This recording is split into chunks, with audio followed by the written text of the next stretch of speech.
কিন্তু আমরা আজকে দেখতে পেয়েছি 1.5 বছর জুড়ে পরে একজন নেতা এসেছেন, নেতা আসার পরে তার বিভিন্ন ধরনের পরিকল্পনার কথা বলছেন। 1.5 বছর জুড়ে আমরা দেখতে পেয়েছি জুলাই বিপ্লব পরবর্তী ওই দল সেই আগের কায়দার রাজনীতি তারা করছে, সেই দুর্বৃত্তায়নের রাজনীতি তারা করছে। বান্ডেল থাকলে প্রতি সেনমানিতে টাকা বাঁচবে। বিকাশ সেনমানি বান্ডেল কিনে জিতুন প্রতি লেনদেনে। সেই চাঁদাবাজি, টেন্ডারবাজি, গুম খুনের সেই ফেসিবাদী কাঠামোর রাজনীতি তারা করছে। তাদের মধ্যে কোনো সংস্কার নেই।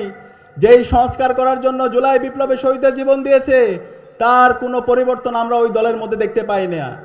আমরা দেখতে পেয়েছি ওই দল নিজেদের মধ্যে অন্তর্কুন্দলে তারা ডাবল সেঞ্চুরি করেছে।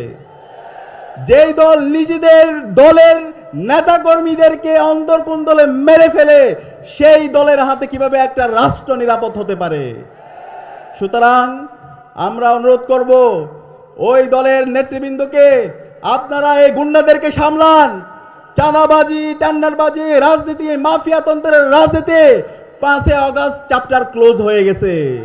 সুতরাং ওই রাজনীতি চলবে না। ইতিমধ্যে ছাত্ররা জানিয়ে দিয়েছে তাদের অবস্থান। আপনাদের যে অবস্থান ছিল শহীদ জিয়া এবং বেগম জিয়া থাকতে আপনার দলের যে অবস্থান ছিল সেই অবস্থান আজকে আপনারা আপনাদের ভুল রাজনীতির কারণে আপনারা হারিয়ে ফেলেছেন।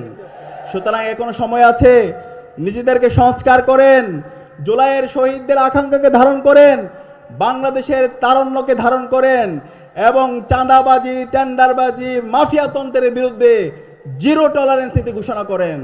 এভাবে যদি ঘোষণা করতে পারেন তাহলে বাংলাদেশে মানুষ আপনাদের কথাগুলো আবার নতুনভাবে ভাববে।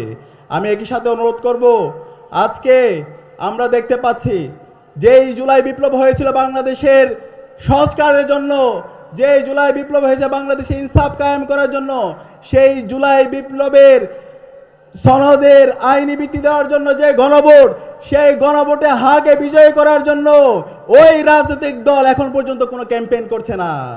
তারা এ নিয়ে ন্যায়ের পক্ষে অবস্থান করছে।